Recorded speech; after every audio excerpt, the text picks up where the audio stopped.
I want you to think about the last time you stood near still water. A lake, a river, even the dark shine of a puddle at night. Have you ever noticed how it doesn't echo? It just absorbs. Old folks around Marrowbone say swamps don't just swallow bodies, they swallow moments. Every scream, every secret, every name that ever fell into the water is still down there, pressed into the mud like fingerprints. So if, while you're listening, you hear a drip that doesn't match your room, or a wet breath in the silence between my words, don't go looking for a leak. It might just be the swamp finally whispering back something it thinks you forgot. Welcome. You have entered a spooky universe where stories never sleep and shadows never fade. Let's blend your like and subscribe into Spooky Universe. Before we begin, tell me, where are you watching from? And what time is it for you right now? I've always found that question fascinating, because no matter where you are, when the lights go out and the night grows cold, the same darkness finds us all. Let the shadows rise and rule. They say a swamp doesn't forget, that every sound, every word, every life that sinks into it becomes part of the water, and if you stand there long enough, it whispers them back. I never believed that, not when I was a kid, anyway. My grandfather used to tell stories about Marrowbone Swamp, the kind of tales that make children press closer to the fire. He'd say there were faces under the surface, frozen in the dark water, and that if you threw a rock in after midnight, it never made a splash, just vanished. But the story that stuck with me was about my brother, Caleb. He drowned there when I was 11. We were playing near the edge, chasing frogs, the way kids do. I looked away for 1 second, just one, and when I turned back, he was gone. The water barely moved. No scream, no ripple. They never found his body. The official report said it was the current. That Marrowbone was deeper than it looked, with hidden channels that fed into the river miles away. I told myself I believed that for most of my life. But sometimes, late at night, I'd dream of him standing just below the surface, eyes open, mouth moving like he was trying to say something I couldn't hear. 20 years later, I went back. It started with a letter. No return address. Just my name written in slanted, shaky handwriting I didn't recognize. Inside was a single sentence.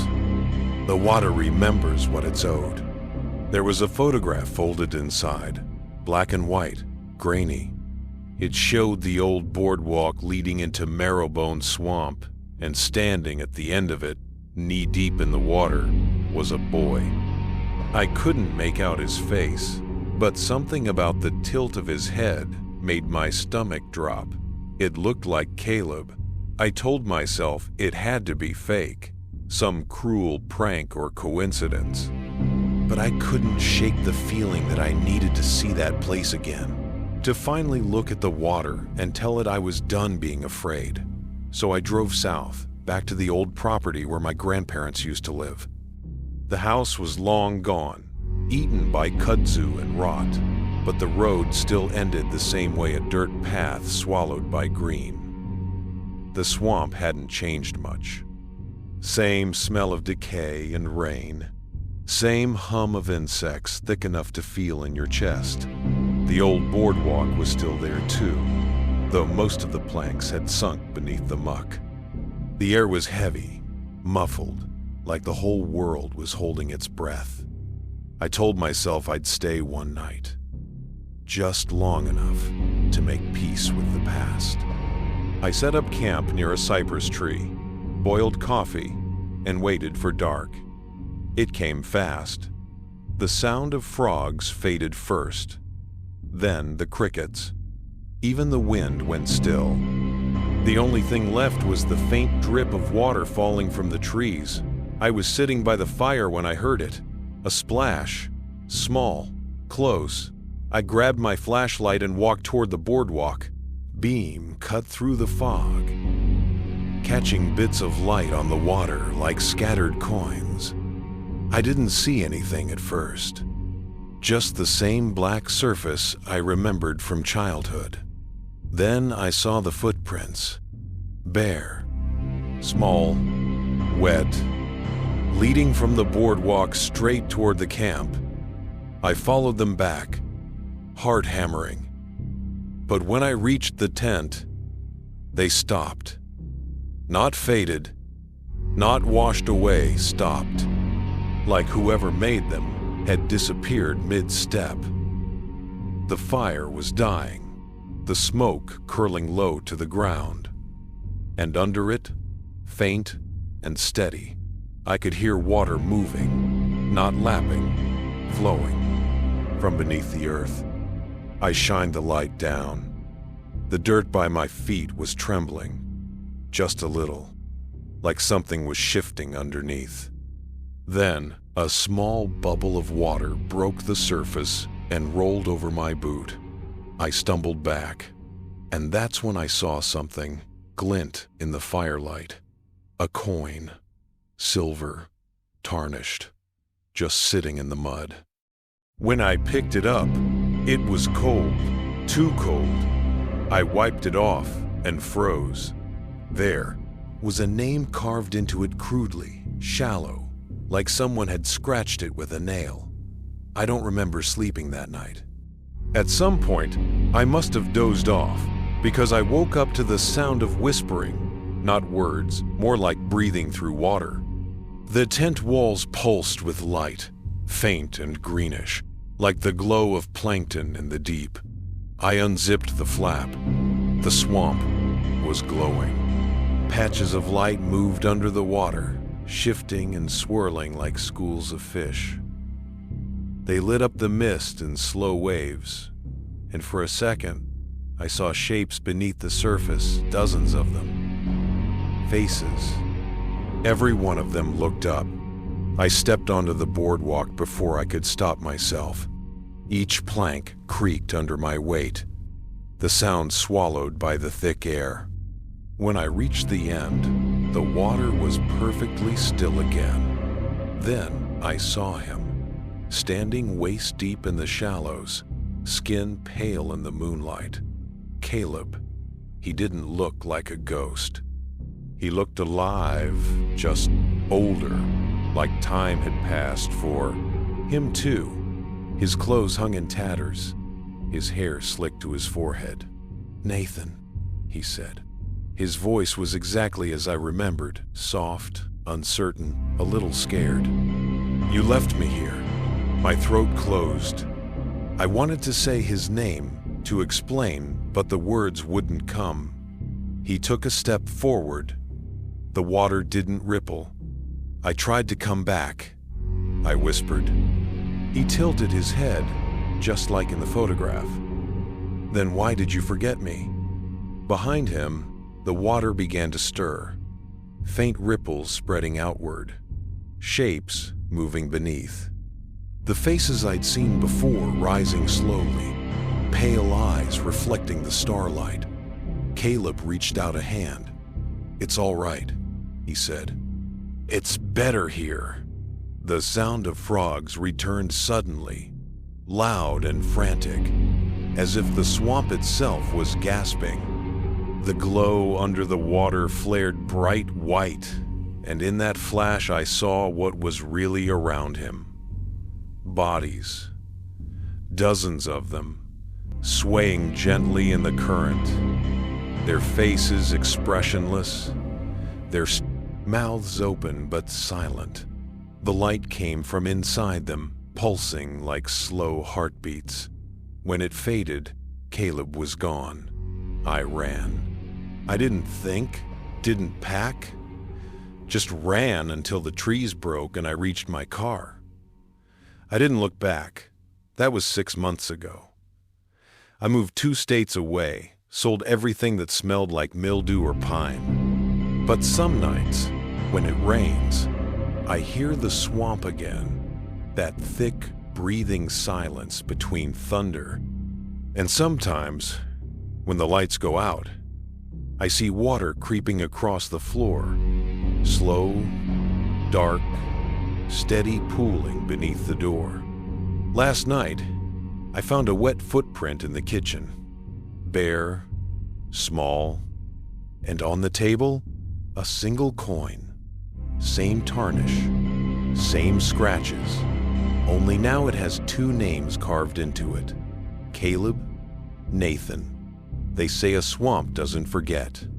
Maybe it doesn't forgive either, because the water remembers everything that falls into it, and sometimes it remembers who pushed it in. Story number 2, I never planned on going back to the Cypress Bend swamp, not after what happened there. For 20 years, I told myself the past had drowned with my father, the man who'd spent half his life knee-deep in that murky water, trapping, fishing, mapping channels no one else dared enter. He used to say the swamp had moods, that it breathed differently when you lied to it. When he vanished out there one September evening, the town called it an accident, a misstep, maybe a gator. But they never found a body, only his boat drifting in circles under the cypress canopy, the lantern still burning. I was 16. I left the next morning and never came back, until last month. The letter came in a plain envelope, postmarked from Morgan Parish. No name, just 4 words scrawled in black ink. He's waiting by the tree. Inside was a Polaroid, blurred and water-stained, but unmistakable. The swamp, the same twisted cypress where my father used to tie his boat. In the picture, something hung from one of its branches, not a person, not an object I could name, just a shape caught mid-sway. I drove south that night. The highway bled into back roads, then into dirt, then into nothing but ruts, swallowed by green. I reached the old shack near the waterline just before dusk. The boards were gray and warped, but the porch still creaked the same way. The air smelled of rot and rain, and something else, something sweet, like old fruit left too long in the sun. Inside, everything was as I remembered. The empty table, the rusted kettle, my father's maps pinned to the wall. I ran my fingers over one of them. The ink had bled until the rivers looked like veins. In the center, circled 3 times, was a single word: sleep. I waited until night before taking the boat. The water looked blacker than the sky. Every sound seemed louder: frogs, insects, the slow pop of bubbles rising from somewhere unseen. I rowed toward the old cypress. It took longer than I remembered. The channels twisted, new ones opening where others had closed. I passed a stretch where the trees grew so close together, their roots locked like fingers. The air shimmered there, thicker somehow, like a heat haze. When I finally reached the cypress, fog had rolled in from nowhere. The tree was enormous, older than the town itself, its trunk wide enough to hide a house. And hanging from one branch was the same thing from the photograph. It wasn't a body. It was a bundle of something wrapped in cloth and twine, half submerged. The water around it pulsed gently, as if it were breathing. I pushed closer. The air buzzed in my ears, a low hum that made my teeth ache. When I touched the bundle with the oar, the cloth slipped open. Inside was a jar, glass, sealed with wax, and in it, hair, brown, long, floating like weeds. My father's voice came back to me then. as clear as if he were beside me. "The swamp keeps what you give it, son. Don't take back what's been claimed." Something rippled beneath the boat, knocking it once, twice. The lantern swayed, spilling light across the surface. For an instant, I saw faces in the reflection, my own, and another behind it. I turned, but there was nothing, only the slow curl of fog. I rowed back fast, the water dragging at the oars as if reluctant to let me go. The next morning, I woke to find footprints on the porch, bare, wide, leading from the swamp to the door. On the table inside lay the jar, dry and clean, the wax unbroken. I hadn't brought it back. The hair inside was darker now, almost black. And beneath it, something else, a fragment of paper, pressed against the glass. I held it up to the light. 3 words, blurred, but readable. "You left me." I threw it into the fire pit outside. The wax melted. The hair turned to ash, but when the flame went out, the jar was still there, unmarked. That night, the swamp began to move again. From the porch, I could see light under the water, faint, greenish, pulsing. The current shifted against the wind, dragging the surface toward the old cypress. And in the rhythm of that movement, I heard something almost like speech, a voice, familiar. It called my name, the way my father used to when I was a child, drawn out, slow, across the water. Jonah. I should have gone inside, locked the door, but I followed it. The mud was soft, sucking at my boots. The fog grew thicker with every step. By the time I reached the water's edge, I couldn't see the house anymore, only the faint yellow glow where the lantern still burned. The voice came again, closer. "Jonah, you found it." I looked down. The jar was at my feet, half buried in silt. The lid was gone. Inside was water, nothing else. When I bent closer, the surface trembled, not from wind, not from rain, from breath. Mine. My reflection blinked. I don't remember much after that. I woke at dawn, lying in the boat mid-channel. My clothes were soaked, my hands covered in black silt. The air was silent again, the swamp still. I rowed back to the shack, but something was wrong with the shoreline. The trees were in the wrong places. The porch faced a different direction. Even the sky seemed heavier. Inside, the maps were gone. In their place hung a single photograph. It showed the swamp, same angle as before, same light, but now the boat was empty. The handwriting at the bottom said, "Jonah Sleep, 1998. That was the year my father vanished. I ran out to the water, shouting, but the sound died before it reached the trees. The swamp didn't echo anymore, it just listened. And then, from somewhere deep beneath the cypress, the humming started again, low, endless, like the world breathing in reverse. I live 3 states away now.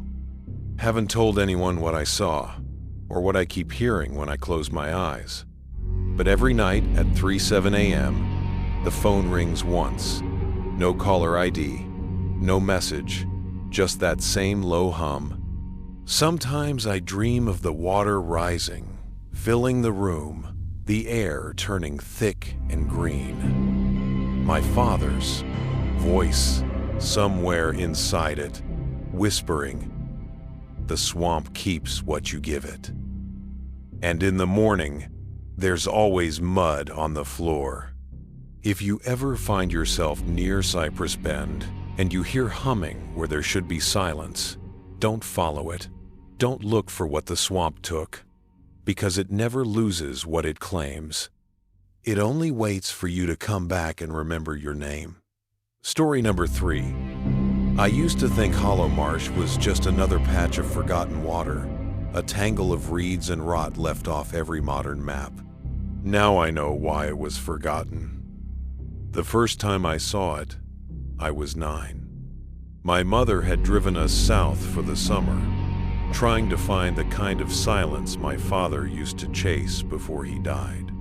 We rented a cabin on the edge of the marsh, one of those tilted wooden shells, with a screened porch and a roof that always leaked no matter how dry the season was. At night, the air swelled with the sound of frogs. Hundreds of them, maybe thousands, crying until the walls shook. Then, just before midnight, the whole chorus would stop at once. Total silence. The first time it happened, I asked my mother why. She didn't look up from her book. "They listen," she said. "Listen to what?" "The water." Even now, decades later, those words crawl back every time I hear stillness. I hadn't been back to that place in 23 years when the email arrived. No subject line, no sender, just one sentence. "Do you still hear them?" Below it was a link to a news clipping. "Local man missing in Hollow Marsh boat, found empty." The name beneath the headline made my skin prickle.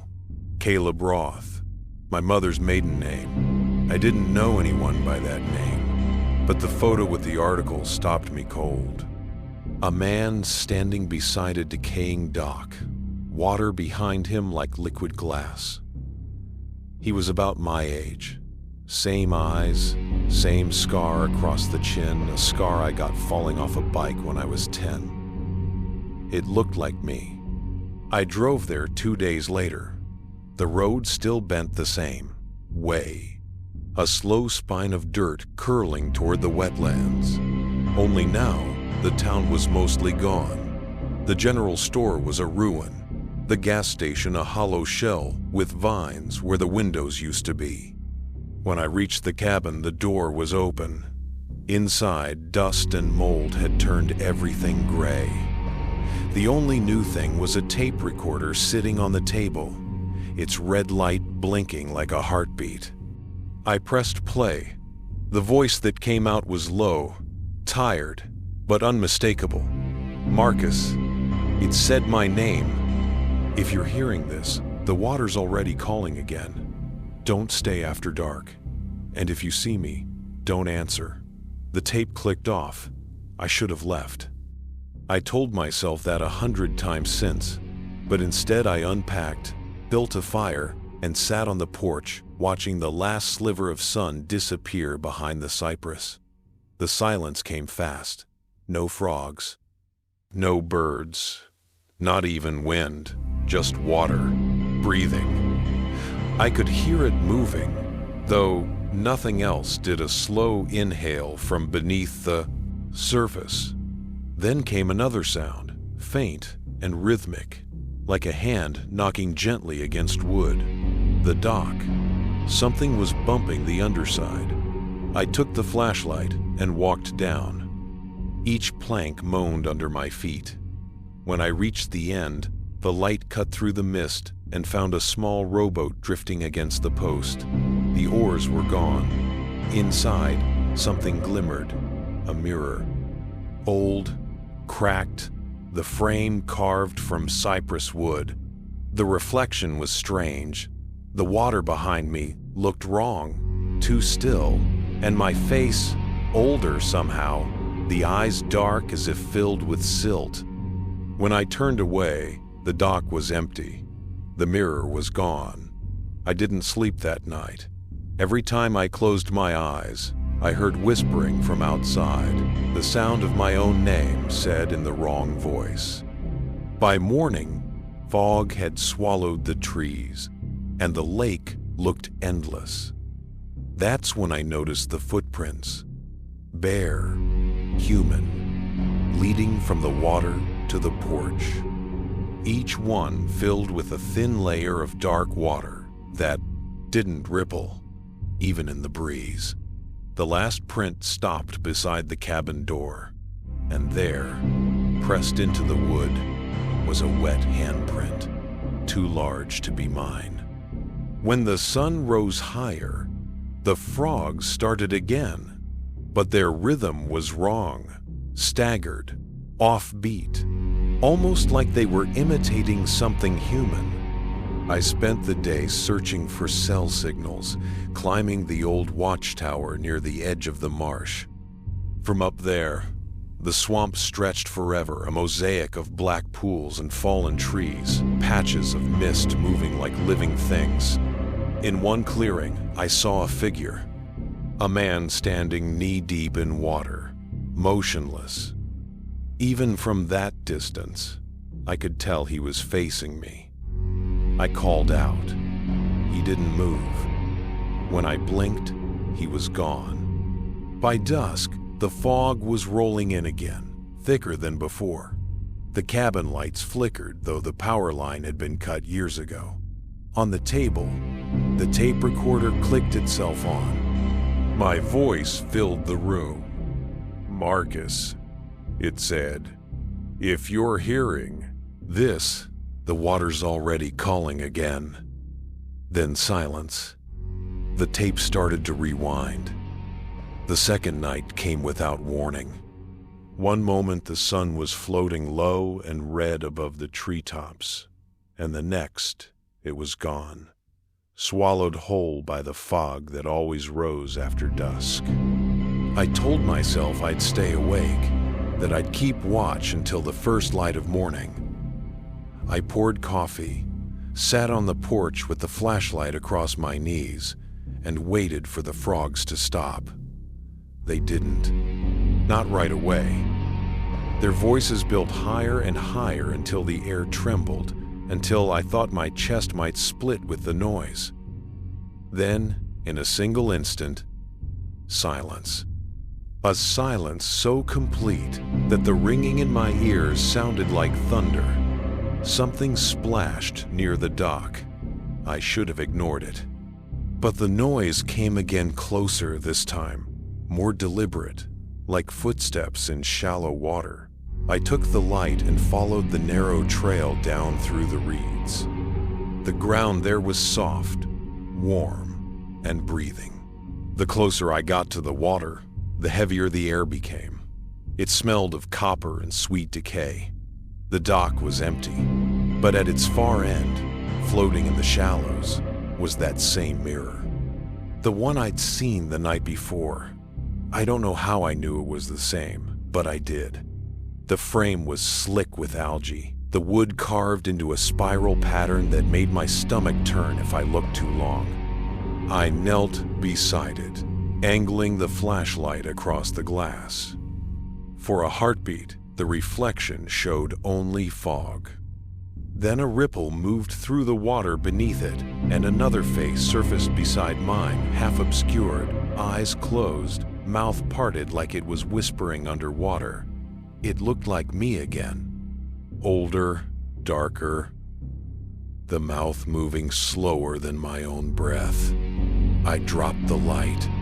The beam spun wild across the reeds before cutting out. When I lifted the mirror, the glass was warm. Something shifted inside it, not a reflection, but depth, as if the glass were a window opening inward. For a moment, I saw trees beneath the surface, upside down, hanging roots first into a black sky. Then the image vanished. I left the mirror on the dock and stumbled back to the cabin. At dawn, the mirror was leaning against the door. There were fingerprints on the glass, large, wide, set in mud that hadn't dried. 5 prints, 5 perfect ovals trailing toward the edge. Beneath them, etched into the frame, was a single word: stay. I didn't touch it. I couldn't. Instead, I packed my bag, threw it into the truck, and turned the key. The engine coughed once and died.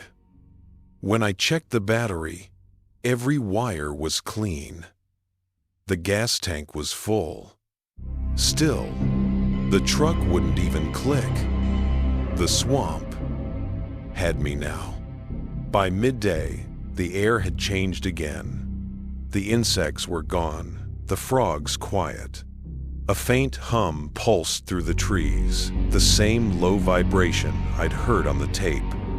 It came from everywhere and nowhere, like 1,000 voices humming beneath the ground.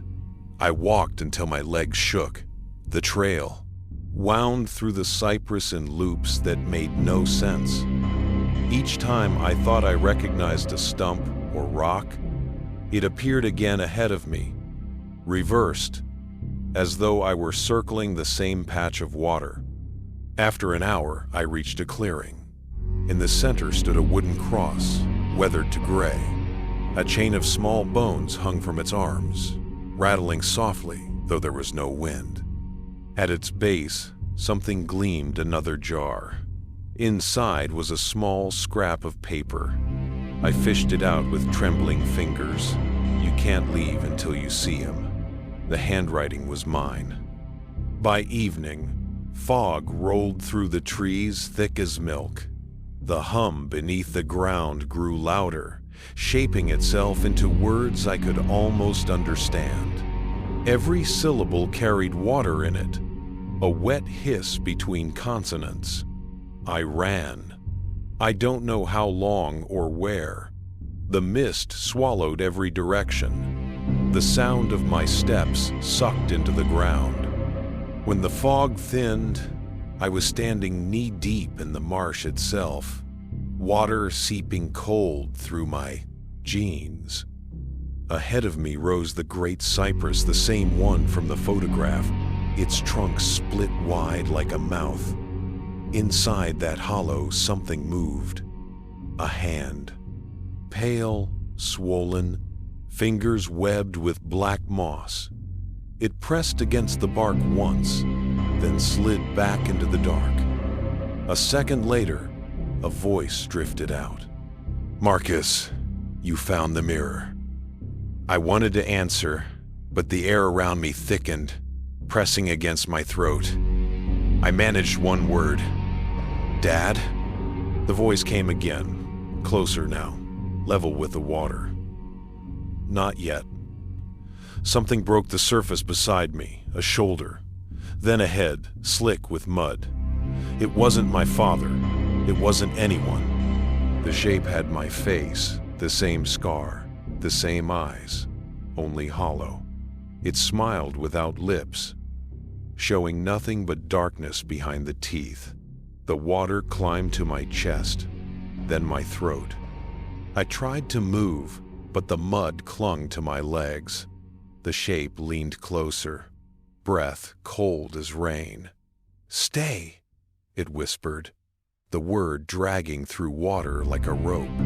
The next thing I remember is waking on the cabin floor, my clothes dry, my shoes clean. The mirror leaned against the wall across from me. In its reflection, the window showed night, though sunlight spilled across the boards. And in the window's reflection, a man stood outside. His hand rested on the glass. Mine. I didn't open the door right away. The figure outside stood motionless in the sunlight, hand pressed flat against the window pane, palm leaving no print, no shadow. When I finally looked up from the floor again, it was gone. I told myself to breathe. I told myself daylight was safe. But in Hollow Marsh, daylight only meant the water could see you better. I walked outside with the mirror in my arms. The sky above was colorless, a sheet of thin glass. Every sound from the trees was muffled. The frogs were silent again. It felt like the pause between breaths. At the edge of the porch, I turned the mirror toward the swamp. The reflection wavered, and for a heartbeat it showed. 2 cabins, mine, and another behind it, half submerged. the roof drifting in slow circles. Something moved in the doorway of that second cabin, a silhouette carrying a lantern. When the ripples cleared, only my cabin remained. I set the mirror down and started the truck one more time. The engine coughed, caught, then died with a sound like a breath being drawn in. From somewhere beneath the hood came a faint knock. 3 times, slow, deliberate, the same rhythm I'd heard under the dock the first night. I left the keys in the ignition and walked back to the water. The path had changed again. The boards of the dock were new now, pale wood that smelled freshly cut. Nails glimmered silver. I hadn't built them, and yet my boot prints were already pressed into the damp surface. The last few planks ended abruptly over open water. Hanging there, swaying in the fog, was the mirror. Someone had tied it to the last post with a fishing line. The glass faced downward toward the reflection that waited beneath. I leaned over it, and for the first time the image didn't fight me. The water and the mirror folded together until I couldn't tell which side I was standing on. The sky above the reflection darkened while the one above me stayed pale. Then the voice returned a whisper that sounded like thousands of bubbles breaking at once. "Marcus," it said, "we remember what you owe." I tried to step back, but my reflection didn't move. It stared up at me, smiling that slow, patient smile. Its hand lifted, mirroring mine, and when our palms met through the glass, the water under the dock shuddered. Something pulled. A cold flooded my arm, then my chest. For a moment I saw both worlds at once, the real marsh and the inverted one beneath. In the other world, the trees grew down from the sky, their roots dripping with light. The cabins floated upside down, windows glowing faint green, and beneath those, walking along the ceiling of the water, was a man holding a lantern, my father. He looked up at me, the light rippling across his face. His eyes were black, pupil to lid. "Stay," he said softly. "You'll hear it too." The pull grew stronger. I gripped the post, but the wood was slick. My reflection's fingers closed around mine, and for an instant we were the same motion, the same breath. Then the mirror cracked. The sound was deafening, not like glass, but like a scream pressed through water. The reflection broke apart, fragments of light scattering into the fog. The water went still. I was alone again. When I woke, it was night. The dock was gone. Only stumps remained, jutting from the water like ribs. The fog had turned silver under the moon. Somewhere in it, a bell was ringing, a tiny, uneven chime that echoed too long for its size. I followed the sound through the trees until I reached a patch of ground that pulsed beneath my feet. Each step made the earth breathe, rising and falling, wet and alive. The ringing came from below. I knelt, brushed away the moss, and found a small jar buried there. Inside it, floating in clear water, was a piece of glass, a shard of the mirror. Etched across its surface, written backward, was one word: here. The bell stopped. The swamp exhaled. I left Hollow Marsh before dawn. The truck started on the first try. The road out of town was smooth, straight, almost new. For a while, I thought I'd dreamed the whole thing. But as I drove, the reflection in the rear-view mirror began to darken, as if dusk had settled only behind me. The trees blurred into black water, and within that water, something followed a figure walking upright along the surface, lantern swinging. At the next mile marker, the mirror fogged over. When I wiped it clean, the reflection of my eyes didn't move with my hand. They blinked a beat too late. That was 6 months ago. I'm back in the city now, in an apartment high enough that I can't hear rain hit the street, but every night at the same time the plumbing groans a long, low exhale, as if the pipes themselves remember the swamp. The faucet drips in a rhythm I know by heart. 3 knocks, pause, 3 knocks again. Sometimes I wake to find my shoes wet. Sometimes I hear frogs croaking from the drain, stopping all at once. And sometimes, just before sleep, a soft voice hums through the walls. It sounds like my father. It sounds like me. Marcus, it whispers. You finally hear it. The hum deepens until it becomes silent. The kind that has weight. The kind that fills the room like water. And in that silence, if I listen closely enough, I can hear the swamp breathing. I don't know which of us is remembering which. The Hollow Where She Waits, story number 4. People told me that Hollow Creek swallowed the past, that it didn't matter what you'd left there, because the water would take it for good. I believed them for a long time. Then she died, and I stopped believing in anything. Her name was Emma. We met in high school, married too young, and built a life that was supposed to last longer than it did. She loved the water, though not the ocean, she said. It was too open, too cold. She loved the quiet swamps out by Hollow Creek, the ones most people avoided because the ground never stopped moving under your feet. We used to camp there every spring, under the willow trees, where the air smelled like rain and the night felt endless. After she passed, sudden, nothing that anyone could predict, I started dreaming about that place again. The dreams weren't memories. Not really. They were invitations.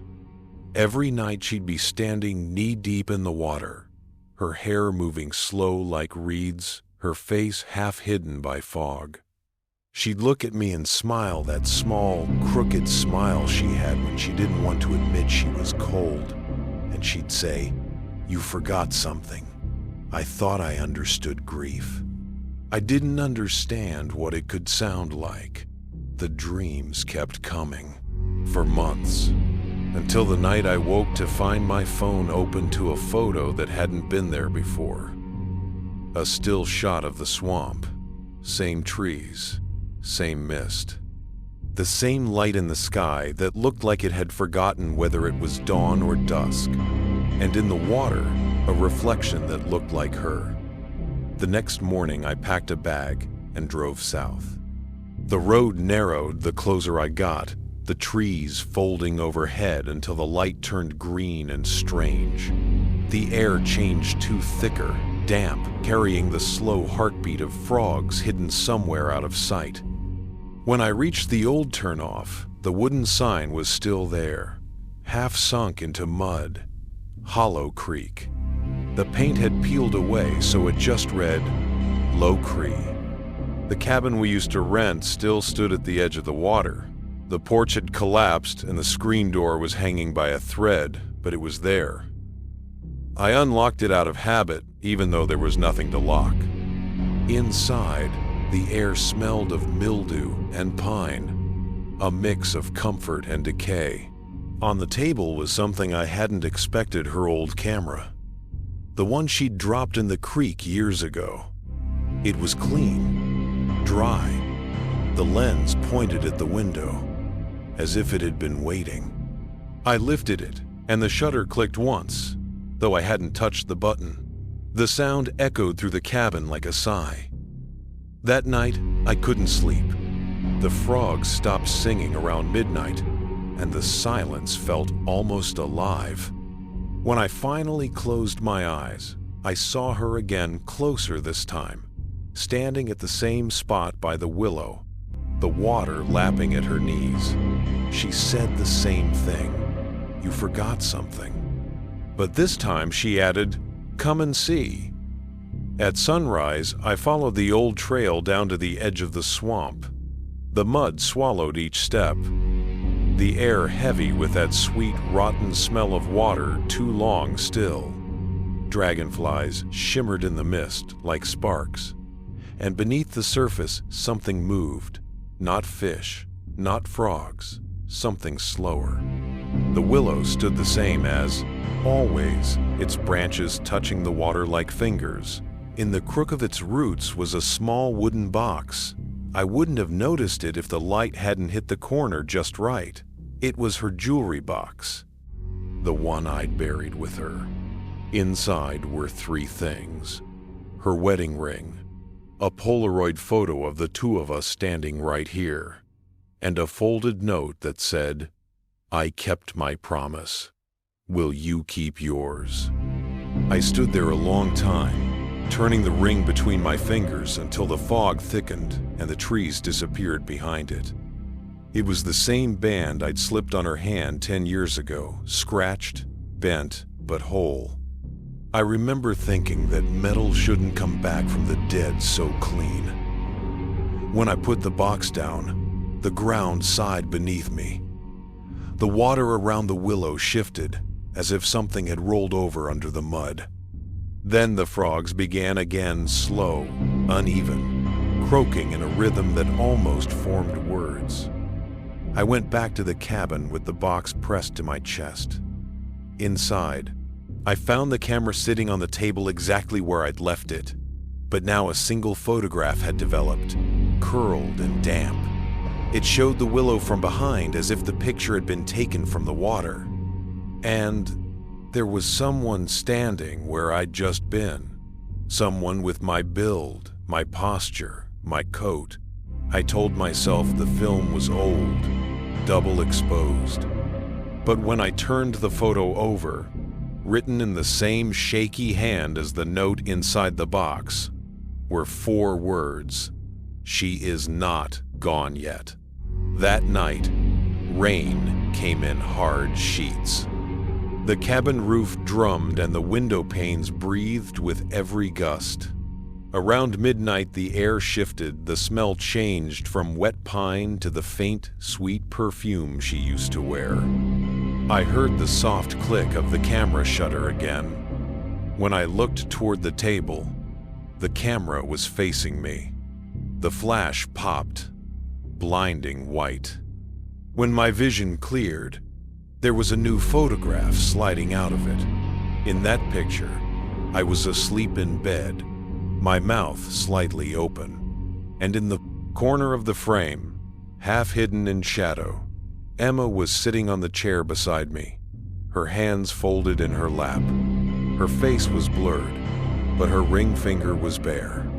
I left the cabin at dawn, carrying the camera and the box. The rain had stopped, but the swamp hadn't drained. It seemed higher, as though the storm had filled it from beneath. Water crept over the path, licking at the steps of the porch. Each time I looked back, the line between land and water had moved again. At the willow, the box in my hands grew heavier. The ring inside clinked softly, though I hadn't touched it. I knelt, meaning to set it down where I'd found it. But the mud pulsed under my knees, one slow beat, like a heart. The ripples spread outward and a voice rose with them, low and steady. "Don't leave me here." It sounded like her. But the air didn't move the way air should when someone speaks. The words came from the water itself, bubbling up through the roots.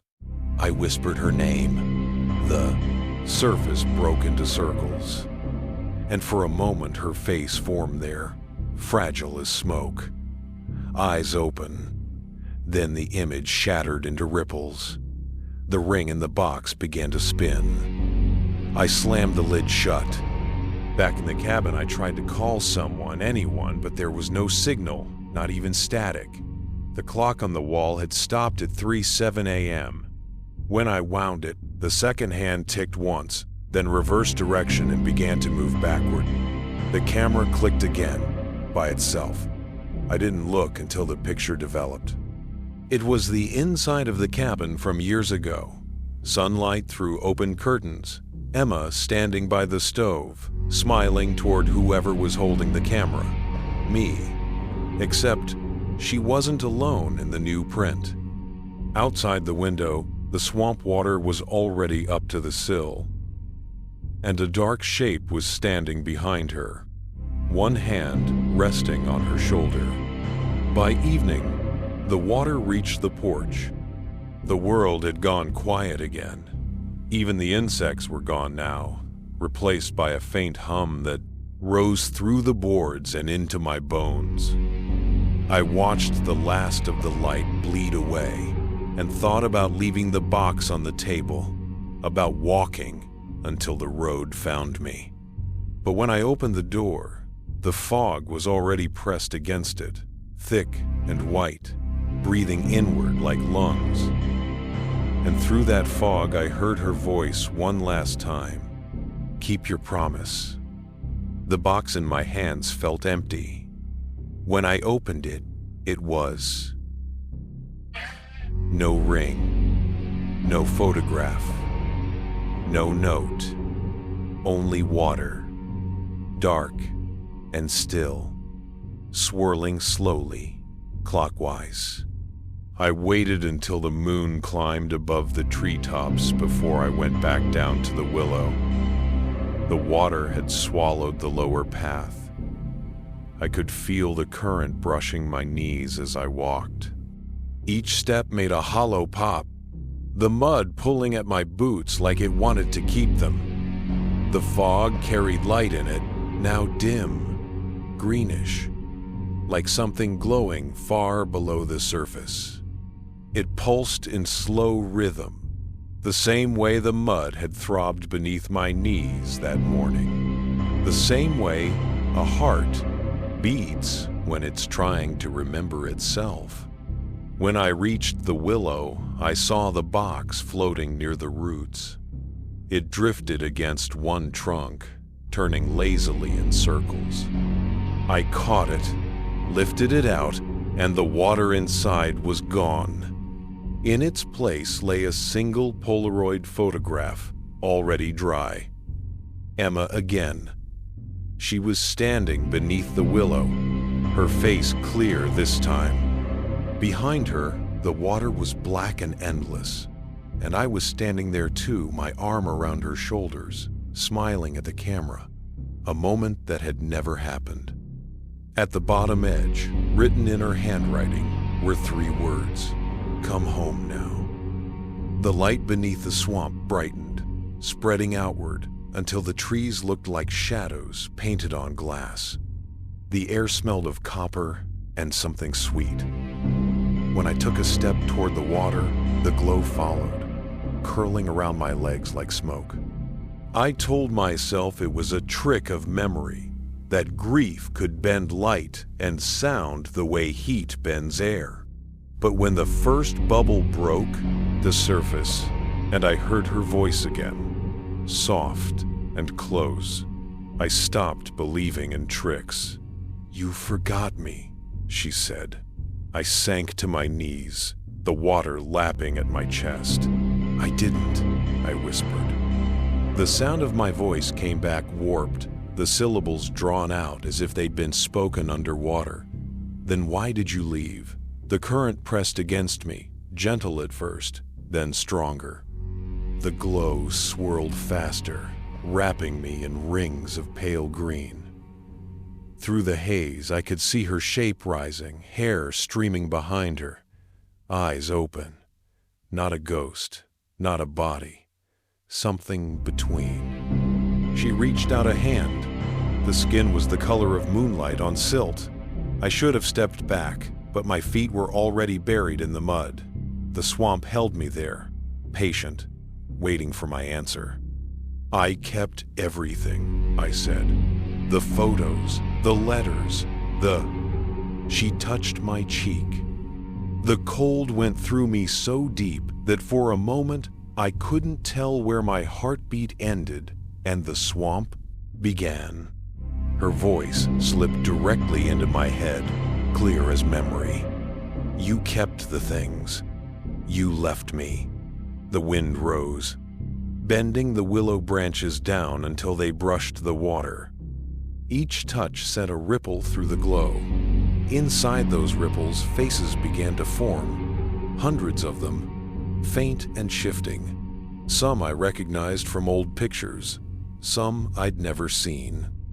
All of them were looking up, mouths open in silent exhalation. Emma turned toward them. They waited, she said.